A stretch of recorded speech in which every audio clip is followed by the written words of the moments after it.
আবু তহা মুহাম্মদ আদনান সাহেবের কিছু পরামর্শ।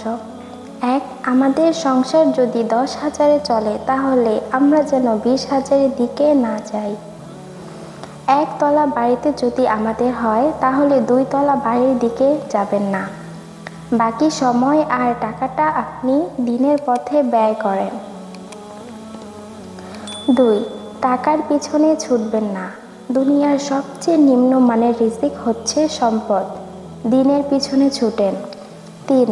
ফজরের সালাত জামাতের সাথে আদায় করেন।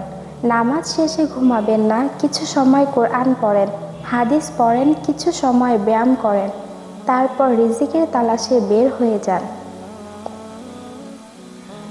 ৪. প্রচুর বই পড়েন, হাদিস পড়েন, কোরআন পড়েন, কোরআনের তর্জমা পড়েন, আরবি ভাষাটা শিখেন, নবীর সিফত জীবনী মুখস্থ করে ফেলেন, বিভিন্ন খেলাফতের সময় খলিফার জীবন, ইসলামের ইতিহাস, ইসলাম বিজয়ের ইতিহাস, যুদ্ধ এগুলো পড়েন। ৫. কম ঘুমাবেন, কম খাবেন, কম কথা বলবেন, কম হাসবেন, কম স্ত্রী সহবাস করবেন, যদিও হালাল। এগুলো বেশি করলে হৃদয় মরে যায়। ৬ ঘন্টার বেশি ঘুমাবেন না, বাইরের কোনো খাবার খাবেন না। ৬.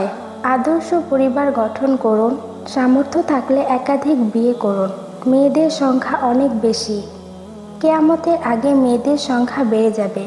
একজন পুরুষের দায়িত্বে ৫১ জন মেয়ে থাকবে, শুধু স্ত্রী না, মা, বোন, মেয়ে, স্ত্রী, দাদি সব মিলে ৫১ জন। বিধবা, ডিভোর্স, এতিম মেয়েদের বিয়ে করেন। সমাজে মেয়েদের হক আছে, আমাদের কাছে মেয়েদের হক আছে, তাদের হক আদায় করেন। তাদেরকে হক না দিয়ে তাদেরকে কি পতিতালয়ে পণ্য বানাতে চান? ৭. অল্প বয়সে বিয়ে করেন, ছেলে মেয়ে উভয়ে বিয়ের প্রয়োজন। যখনই বোধ করবেন বিয়ে করে নেন। ফ্যামিলি না মানলে ফ্যামিলিকে হুমকি দেন, বলেন আমার দ্বারা যা পাপ হবে তার দায়ভার তোমাদের।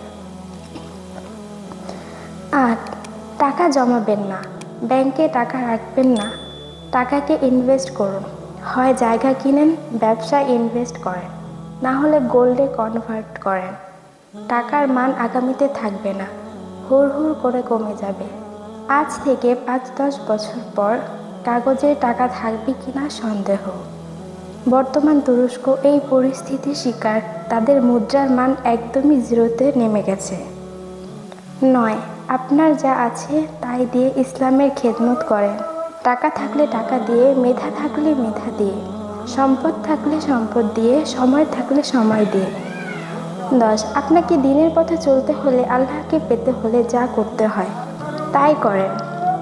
এতে সমাজের বিরুদ্ধে গেলে যেতে হবে, পরিবারের বিরুদ্ধে গেলে যেতে হবে।